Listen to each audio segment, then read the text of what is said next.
بسم اللہ الرحمن الرحیم قال رسول اللہ صلی اللہ علیہ وآلہ وسلم، رسول خدا سید الانبیاء نے ارشاد فرمایا، قال الحواریون لعیسیٰ علیہ السلام، حضرت عیسیٰ کے حواریوں نے حضرت عیسیٰ سے فرمایا، حضرت عیسیٰ سے عرض کی، فمن نجالسو اذن یا روح اللہ۔ انہوں نے حضرت عیسیٰ سے سوال کیا کہ ہمیں کن لوگوں کے ساتھ بیٹھنا چاہیے اے روح اللہ۔ انہوں نے حضرت عیسیٰ کو روح اللہ مخاطب کر کے کہا، کیونکہ حضرت عیسیٰ کا لقب روح اللہ ہے۔ تو قال عیسیٰ علیہ السلام، حضرت عیسیٰ علیہ السلام نے ان کے جواب میں یہ ارشاد فرمایا کہ یذکرکم اللہ رؤیتہ، کہ ایسے لوگوں کے ساتھ بیٹھا کرو کہ جن کو دیکھ کر تمہیں اللہ کی یاد آ جائے، اللہ کا تذکرہ جو ہے تمہارے دلوں میں ابھر آئے، اللہ کی یاد تمہارے دل میں آ جائے، ایسے لوگوں کے ساتھ بیٹھا کرو۔ یزید علمکم منطقہ، ایسے لوگوں کے ساتھ بیٹھا کرو کہ جن کے بولنے سے تمہارے علم میں اضافہ ہو جائے۔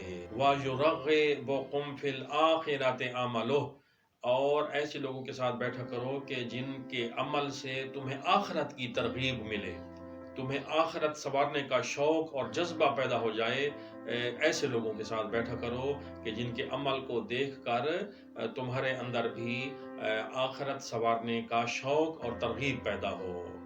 اور مولا کائنات سید الاولیاء حضرت علی علیہ السلام نے فرمایا کہ جالس العلماء تزدد حلمن، کہ اگر آپ حلیم لوگوں کے ساتھ بیٹھیں گے تو آپ کے حلم میں اضافہ ہوگا۔ حلیم کا مطلب ہوتا ہے بردبار، برداشت کرنے والا۔ ایسے لوگوں کے ساتھ جب ہم بیٹھیں گے تو ہمارے حلم میں بھی اضافہ ہوگا۔ آگے مولا فرماتے ہیں جالس الحکماء تکمل عقلک، جب آپ حکماء کے ساتھ بیٹھیں گے یعنی دانا لوگوں کے ساتھ بیٹھیں گے تو تمہارا عقل جو ہے وہ مکمل ہو جائے گا۔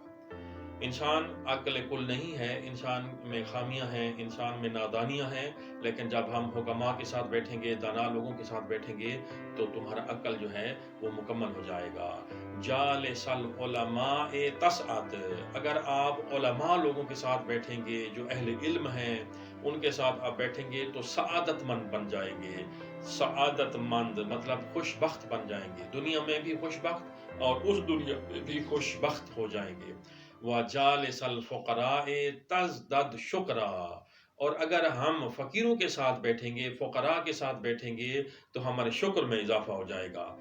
ہم دیکھیں گے کہ اللہ نے مجھے اتنی نعمتوں سے نوازا ہے اور ان فقراء کو اللہ نے میری نسبت کم نعمتیں دی ہیں تو ہمارے شکر میں اضافہ ہوگا۔ اس کے الٹ اگر ہم دیکھیں کہ اگر ہم امیروں میں اور دولت مند لوگوں میں جا کے بیٹھیں تو ان کی دولت سے ہم متاثر ہو جائیں گے، ان کے پاس جو اللہ کی دی ہوئی نعمتیں ہیں، اللہ کی دی ہوئی امانتیں ہیں، ان کو دیکھ کر ہم حریص ہو جائیں گے، ہم لالچی ہو جائیں گے، ہمارے اندر جو ہے طمع اور لالچ خیرن حامدوک۔ اور جب آپ نیک لوگوں کے ساتھ بیٹھیں گے تو اس کا فائدہ آپ کو یہ ہوگا کہ جب آپ کوئی نیک اور اچھا کام کریں گے تو وہ تمہاری تعریف کریں گے۔ وَإِنْ أَخْطَأْتَ لَمْ يُعَنِّفُوكَ، اور جب آپ سے کوئی غلطی سرزد ہو جائے گی، کیونکہ انسان ہے، خطا کا پتلا ہے، خطا ہو جاتی ہے، غلطی ہو جاتی ہے، تو مولا نے فرمایا جب آپ سے غلطی ہو جائے گی تو وہ تمہیں اپنی محفل سے نہیں نکالیں گے بلکہ وہ تمہاری اصلاح کریں گے، تمہاری درستگی کریں گے۔ تو یہ مولا کا فرمان ہے کہ ہمیں کن لوگوں کے ساتھ بیٹھنا چاہیے اور کن لوگوں کے ساتھ نہیں بیٹھنا چاہیے۔ آگے مولا فرماتے ہیں کہ صحبت الاحمق عذاب الروح، کہ جو احمق بے وقوف کے ساتھ بیٹھنا ہے، بے وقوف کی جو دوستی ہے وہ روح کا عذاب ہے۔ روح کو اگر آپ تکلیف پہنچانا چاہتے ہیں، روح کے اوپر عذاب انڈیلنا چاہتے ہیں تو پھر آپ بے وقوف لوگوں کی محفل میں بیٹھا کریں۔ آگے مولا فرماتے ہیں صحبت الولی اللبیب حیات الروح، کہ عقل مند لوگوں کی جو صحبت ہے نا وہ روح کی زندگی ہے، روح کی حیات ہے۔ صحبت الاشرار تکسب الشر، کہ جو برے لوگوں کی صحبت ہے اس کا نتیجہ ہی برا نکلتا ہے، کیونکہ وہ اسے بری کمائی ہوتی ہے۔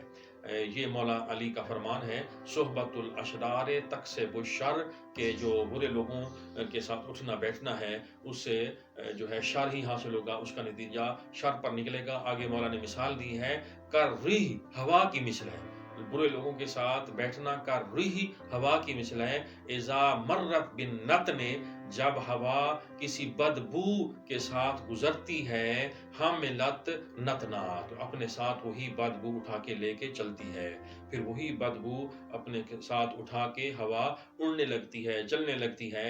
تو برے لوگوں کی صحبت بھی ایسی ہوتی ہے، اگر آپ خود برے کیوں نہ ہوں لیکن بروں کی صحبت ہمارے اندر ایسے داخل ہو جائے گی جیسے ایک ایسی ہوا جس میں خوشبو ہی خوشبو ہو، لیکن جب وہ کسی بدبو کے ساتھ گزرتی ہے تو پھر بدبو اس کے ساتھ شامل ہو جاتی ہے۔ تو میں دعا گو ہوں کہ اللہ تعالی ہمیں نیک اور اچھی صحبت اختیار کرنے کی توفیق عطا فرمائے۔ میرے اور تمام ناظرین کے جملہ مرحومین کی اللہ کی ذات مغفرت فرمائے۔